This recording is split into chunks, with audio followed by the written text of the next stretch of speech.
こんにちは、です。今回はですね、can の否定形についてお話ししていこうと思います。で、皆さんもし何々できないという英文を作ってくださいっていうふうに言われたら何を使いますか？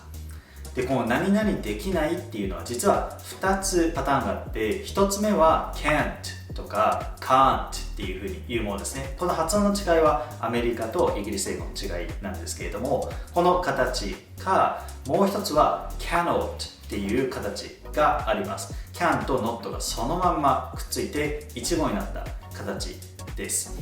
で、私はですね、実は昔この can't と cannot の違いっていうのをあまり明確に理解しないで、なんか cannot って言いやすいなって思って cannot ってこうどんどん普段から使ってたんですね。でもある時にそういえばネイティブってあんまり cannot って使ってないんじゃないかななんて思いまして、今回はそれをですね、オンライン英会話のイギリス人のネイティブの先生にですね、Camblyを使って聞いてみて、どういう印象を持っているのかっていうのを聞いてみました。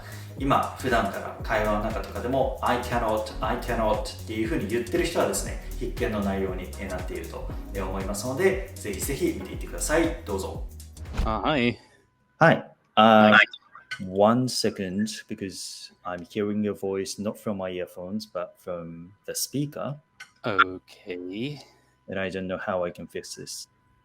I've got to play around with the settings before I give you a call, right? Right. Do you want to try calling again? I'm not even sure if this external microphone that I'm using is working properly, but you can hear me, right? Yeah, sure. Perfect. Yeah. Okay. Okay, no worries. Settings. Yeah, sorry I was running a bit late. I don't know. I couldn't see you calling for some reason. It wasn't cropping up. That's okay. That's okay. Yeah. How have you been? How is everything? Been going okay. Business as usual. How about you? I'm good. I've been very busy recently. I just came back from a trip. So I've got two topics today. The first question is the difference between cannot and can't.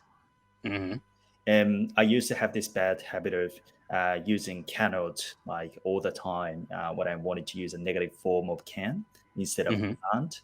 Partly because it felt a little bit easier to pronounce cannot instead of can't for some reason, and I was using that. But I got to the point where I started realizing that people don't really usually use cannot. You're right. Yeah.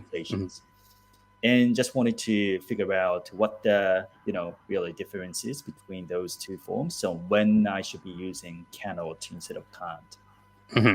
Okay. Okay. So yeah, like you said, I think during spoken conversation we almost never use it. So we will often opt for using like can't or whatever. And then and I would say in written language it's more common that you will see cannot. But I think sometimes people do use it in spoken language, but it's mostly when we're trying to be more like put more emphasis on it. So it's like you cannot do this. It's like very, very harsh, very strong.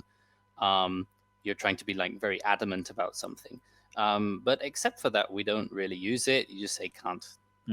It's pretty normal. So only when you want to place an emphasis.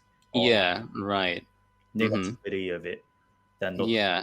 And I think in a lot of cases you're trying to stress how important it is, or something like that, and it can often seem quite harsh in some cases, because you are being very strong about it. Like there's no negotiation. It's like definitely cannot do this. Like very strict. Right. So you wouldn't recommend English learners to use cannot maybe in their daily conversation, because I would say no, don't use it. No. Right. Okay. Interesting.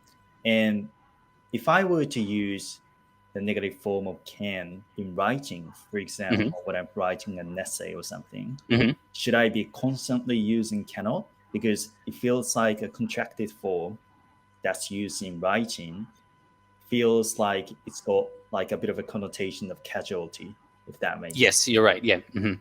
Yeah. So if I were to choose, which one should I be choosing? Yeah, so I think if you're writing something academic or professionally, I would try to avoid using the contractions and just write cannot.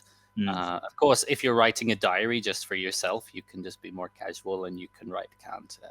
It doesn't really matter in that case. But yeah, I would stick to using cannot if you're just writing something more professionally. Yeah. In which case, it doesn't really have the same level of what's it called? Like formality or officialness, I guess.